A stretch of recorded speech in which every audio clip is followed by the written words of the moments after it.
Eu tava aqui esperando o meu vídeo renderizar e aí eu tava vendo um pouquinho de Big Brother aqui no computador. E aí eu dei a sorte de me deparar com a parte em que o Gil fala sobre a Igreja de Jesus Cristo dos Santos dos Últimos Dias. Foi muito emocionante pra mim, eu pude até gravar isso na hora certa, no momento certo, né? Ele fala sobre o livro de Mormon nas Américas, bem resumido para as pessoas. Parecia que ele estava pregando, mas é muito legal. As Américas foi descoberta há muito tempo depois, mas nós acreditamos que Deus conhece seus filhos desde sempre. Então não é justo Deus se comunicar com um povo em um continente, sem ter televisão, sem ter rádio e internet, e deixar um povo esquecido.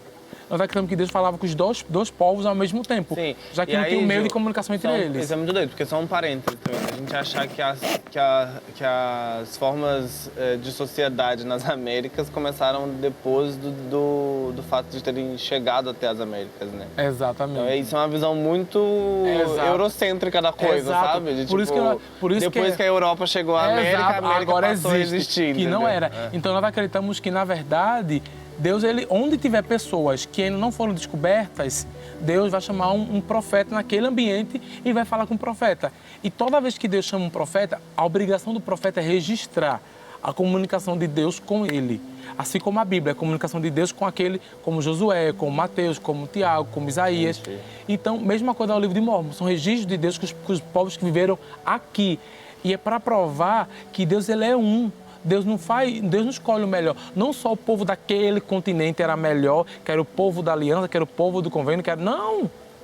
Onde existem seres humanos, Deus vai estar lá e Deus vai amar todo mundo igual. Não tem preferência, sabe?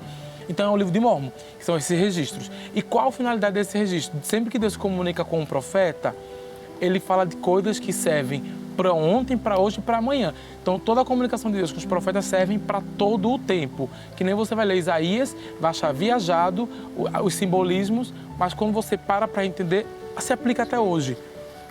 Então, basicamente, esse é o livro de Mormon. Então, ele pede para que nós leiamos o livro de Mormon, para conhecer o livro, para entender que são registros dos profetas que viveram nas Américas. E o mais importante é que ele não pede para você acreditar no livro. Ele pede para você fazer uma oração e falar com Deus. Eu posso falar muito bonito e convencer vocês, mas isso não prova nada. Mas se você ler, você chegar no seu cantinho, você fazer uma oração e perguntar a Deus e ter a sua resposta, a sua comunicação com Deus, aí vai ser algo que você vai ter que ninguém vai poder tirar de você.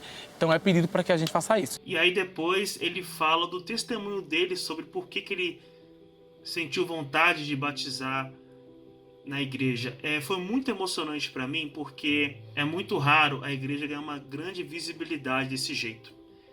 E eu acho assim, nós como os membros da igreja, toda vez que tem uma oportunidade de acontecer uma coisa boa que a igreja é mencionada, eu acho que é importante divulgar para as pessoas conhecerem a gente. Então eu peguei o livro, eu li, inclusive no finalzinho do livro é muito importante, é muito interessante que ele fala assim, né? Moroni 10, o 4 e o 5.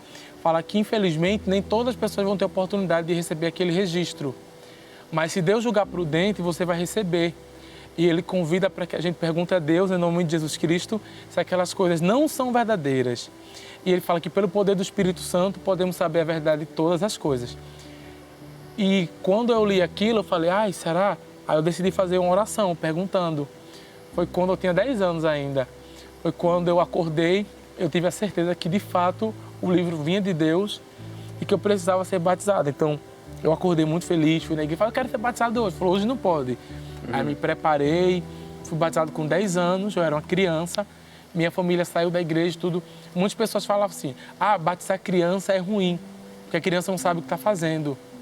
Mas eu sabia o que estava fazendo, então eu não tinha dúvida de quem eu era, do que eu queria, tanto que eu nunca saí da igreja, mesmo quando eu passei por situações de preconceito, eu nunca saí, porque eu sempre falava, Deus falou comigo. Muito legal. Então eu nunca saí. E aí você ficou dos 10 até agora? Até agora. E nem a igreja, Gil, saiu de você. Nem você saiu da igreja, nem ela saiu de você. A igreja é seu coração. Os nossos. Nós somos igreja. Ele habita. Nós somos igreja. Sim.